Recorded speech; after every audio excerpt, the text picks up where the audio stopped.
The tracers come first. Red lines in the night sky curving down from 3,000 feet, so many of them, they don't look like individual bullets anymore. They look like a glowing rope, a dragon's tail. The sound follows a second later.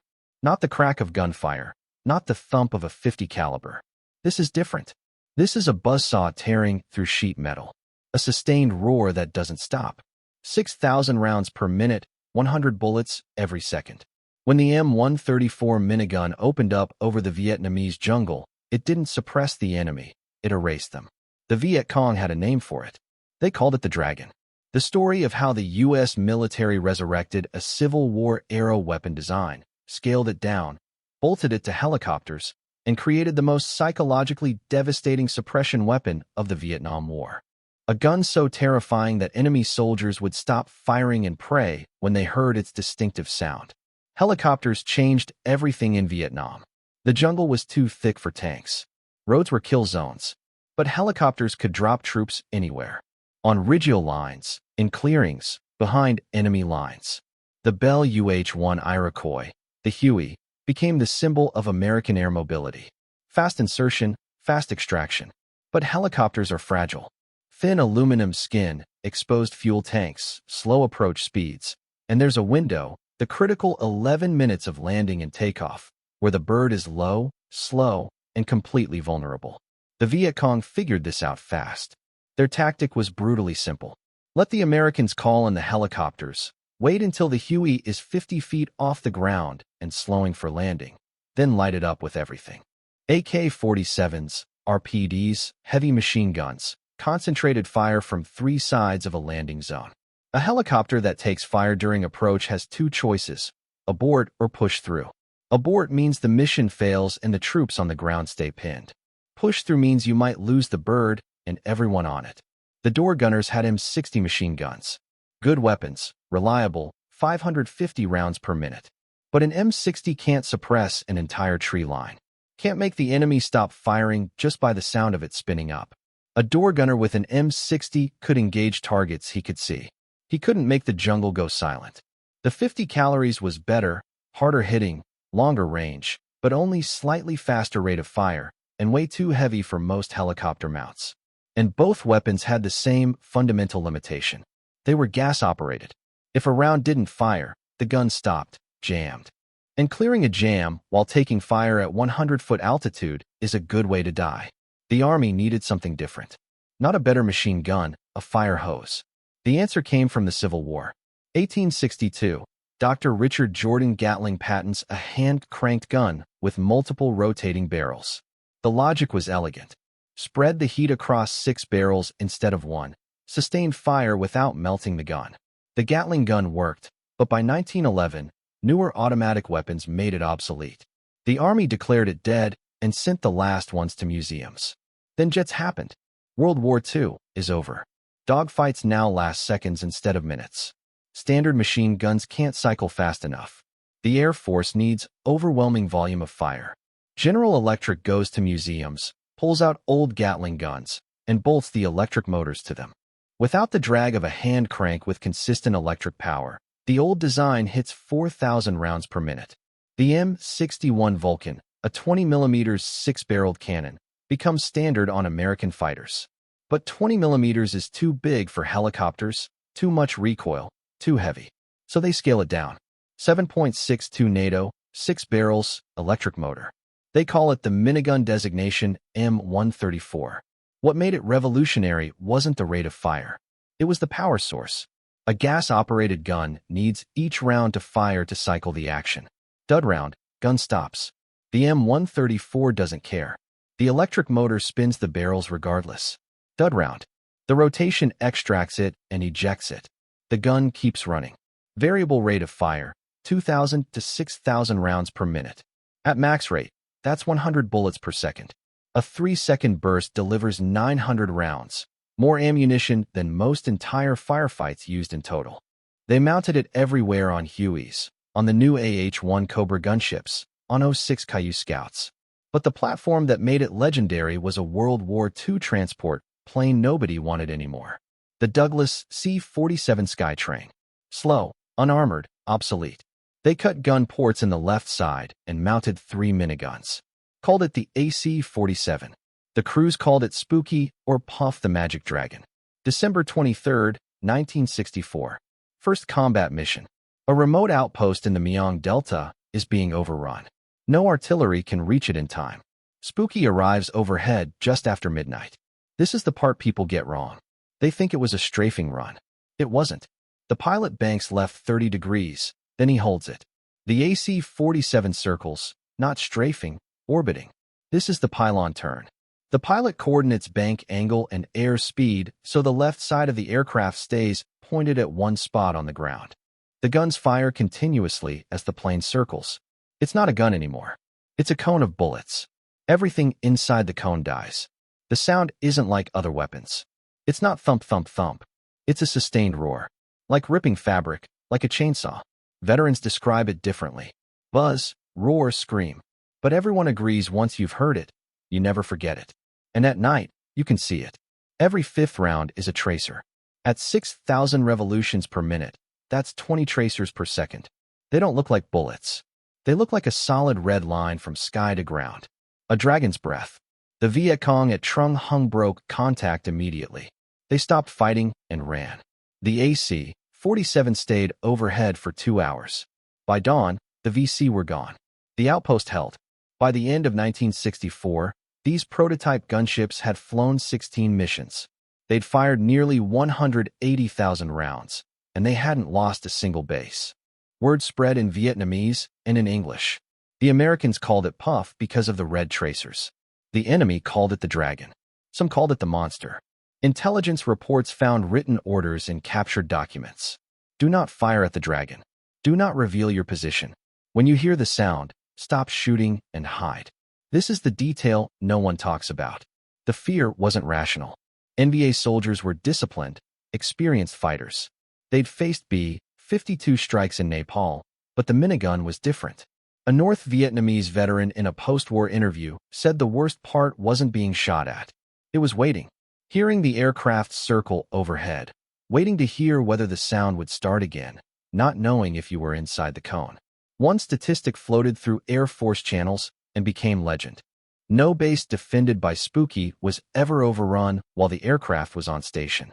Records are unclear whether that's literally true, but everyone believed it. The infantry believed it.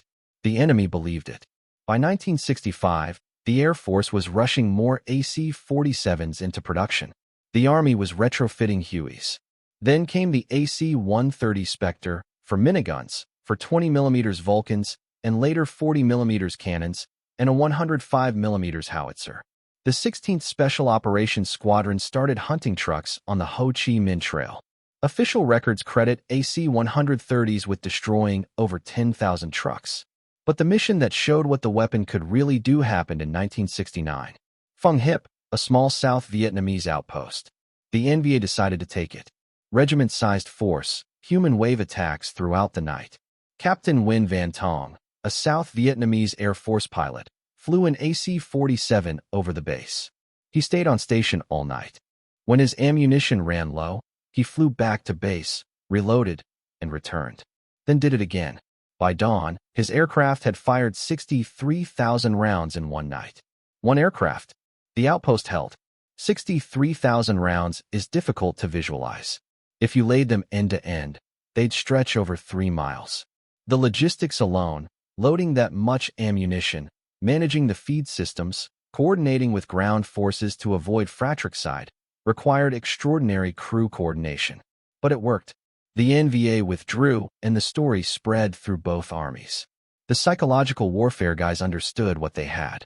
They started pairing minigun gunships with wandering soul Buddhist funeral music and wailing voices played from loudspeakers telling VC soldiers their ancestors wanted them to go home. Pure psychological horror. The tape would play. The VC, spooked or enraged, would fire at the sound. The moment muzzle flashes appeared, Spooky would open up. Spiritual terror plus kinetic annihilation. The NVA adapted. They started hugging American positions, moving so close that gunships couldn't fire without hitting friendlies. They dug deeper bunkers with overhead cover that could stop 7.62. They mastered light discipline at night, and they kept fighting but they never stopped fearing the dragon. February 24, 1969, an AC-47 called Spooky 71 is hit by a mortar shell. Shrapnel tears through the cargo bay. The crew was wounded, and a Mark 24 magnesium flare-armed and ready to drop gets knocked loose. It's rolling around the floor. Ammo cans, minigun belts, hydraulic fluid everywhere. The flare burns at 4,000 degrees. If it ignites, everyone dies. Airman First Class John Levidow has 40 shrapnel wounds, bleeding, half-conscious. He sees the flare. He throws himself on it, grabs it, and drags it to the open cargo door. The flare is burning his hands. He doesn't let go. He hurls it out into the night. Seconds later, it ignites. Levidow saved the aircraft and the crew. He received the Medal of Honor, one of the few enlisted airmen to ever receive it. June 18, 1968. Captain Larry Taylor is flying an AH-1 Cobra when he gets a call. A four-man LRP team is surrounded. No extraction bird available. Taylor empties his rockets, empties his minigun. The enemy is still coming. He lands his two-seat attack helicopter in the middle of a firefight and tells four men to climb onto the rocket pods and skids. They cling to the outside while Taylor flies them out under fire. The minigun suppression he'd laid down gave them the seconds they needed. Taylor received the Medal of Honor in 2023, 55 years late. These stories aren't outliers. They're what the weapon enabled. The minigun changed what was possible in the air. But inside those shaking helicopters, it changed the men who used it. Being a door gunner with a minigun wasn't like the movies. The weapon weighs 85 pounds with the full system, battery pack, feeder, ammo can. Mounting it on a Huey meant you lost troop capacity. Some crews did it anyway for night missions where volume of fire mattered more than precision. The physical sensation isn't recoil, it's torque. The barrels spinning create a gyroscopic effect. The gun wants to twist in your hands. You're not aiming at individuals. You're hosing a grid square. Veterans describe it like using a pressure washer. Pointed at the jungle, erase the jungle. The noise, even through a flight helmet, is brutal.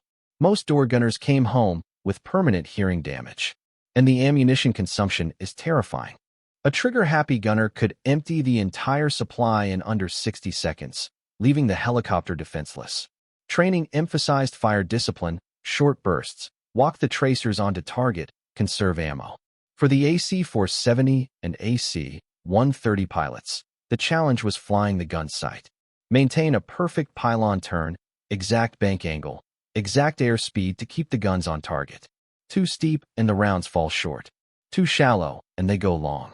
The biggest fear wasn't enemy fire. It was friendly fire. A navigation error, a misidentified position. And that volume of fire goes on to American troops. The minigun had maintenance issues.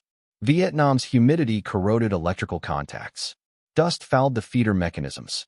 The ammo belt, if slightly twisted or if the links were corroded, would jam the feeder. But it kept working and it kept killing. Now, let's talk about what it couldn't do.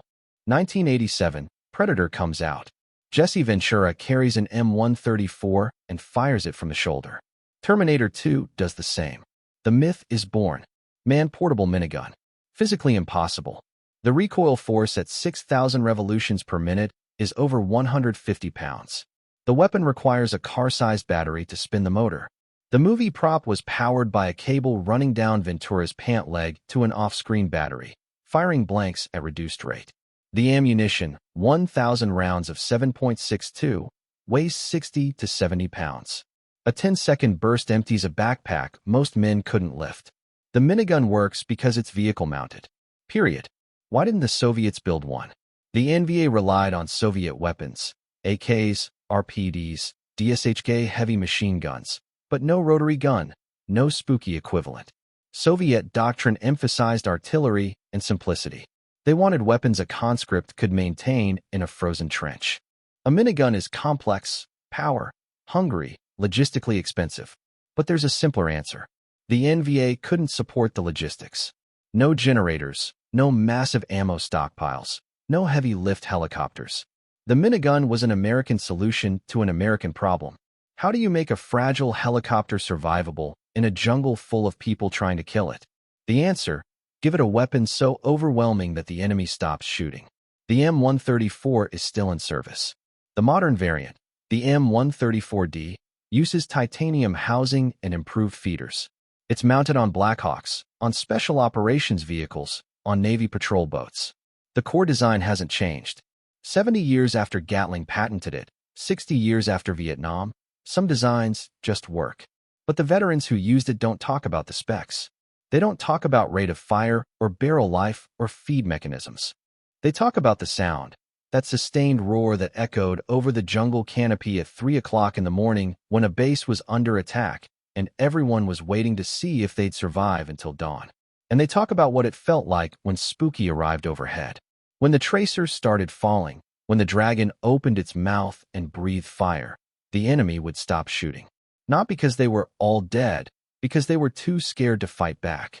When the minigun finally stopped firing, there was a moment, just a few seconds, where the jungle didn't erupt again. It went quiet. And in Vietnam, that silence was never good. It meant the enemy wasn't there anymore. Or it meant they were waiting, breath held, praying the sound wouldn't start again.